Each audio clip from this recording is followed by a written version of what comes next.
ఈరోజు మా ఇంట్లో లంచ్ వీడియోస్ ఏంటో చూసేద్దాం రండి. ఈరోజు కూడా మా ఇంట్లో నుంచి లంచ్ ఏం చేయటం లేదు, మా అమ్మాయి వాళ్ళ ఇంటికి వచ్చాను. రెసిపీస్ ఏంటో చూసేద్దాం రండి. మరి మెచ్యూర్ అయిన వాళ్ళకి మేము పెట్టేదైతే పులగం పెడతాం.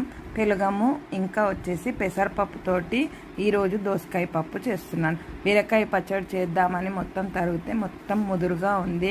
అయినా బీరకాయ పచ్చడి బాగానే ఉంటుంది. ఈరోజు ఇంట్లో రెసిపీస్. కుక్కర్లో అయితే పప్పు పెట్టలేదు, పెసరపప్పు దబ్బునే ఉడికిపోతుంది కాబట్టి పెసరపప్పు విడిగానే ఉడకబెట్టాను. అన్నం కూడా కుక్కర్ విజిల్ పెట్టకుండా మామూలుగానే విడిగా ఉండేను. ఇంకా కొబ్బరి పచ్చడి అయితే నా స్టైల్లో చేశాను.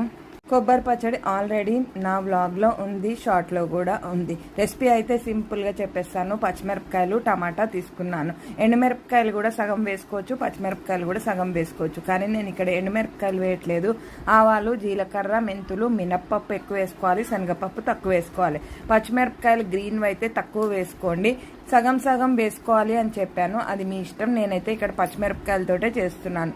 ఇక్కడ టమాటాలు కూడా వేసేసి మూత పెట్టుకున్నాను. మొత్తం పచ్చడికి ఒకటే దగ్గర వేసుకోవచ్చు. ఉప్పు లేదు అని అంటే కూడా విడిగా కూడా వేసుకోవచ్చు. కొంచెం చింతపండు కూడా వేసాను, చూపేయడం కోసం వేసాను. కానీ నేను మామూలుగా అయితే చింతపండు ఎక్కువగా వాడను. కొబ్బరి మొత్తం మిక్సీ పట్టిన తర్వాత ముందుగా ఆనియన్ మిక్సీ పట్టి పక్కకు తీసి పెట్టుకున్నాను. ఇంకా ఇక్కడ ఆల్టర్నేట్గా పప్పు కూడా తిరగమూత వేసుకోవడం కోసం మొత్తం ఉప్పు, పసుపు వేసాను. పచ్చిమిరపకాయలు మట్టుకే వేసాను, కారప్పొడి మట్టుకు ఏమీ వేయలేదు. పెసరపప్పులో దోసకాయ పప్పు ఈ స్టైల్లో ఈరోజు చేశాను.